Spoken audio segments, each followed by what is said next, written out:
Hey guys, in this video, I'm gonna show you how to upload music to Spotify on an Android device. So let's get into it.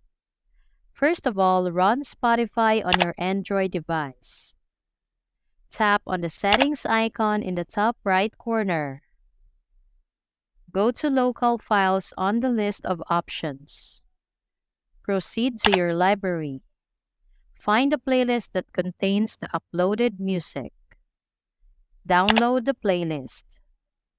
You can stream uploaded music just like any other songs on Spotify, or organize it into separate playlists for easier access. So that's all for this video, guys. If this video was helpful, please give us a like. And don't forget to subscribe to our channel so you don't miss out our new uploads. Thanks for watching, and I will see you in the next one.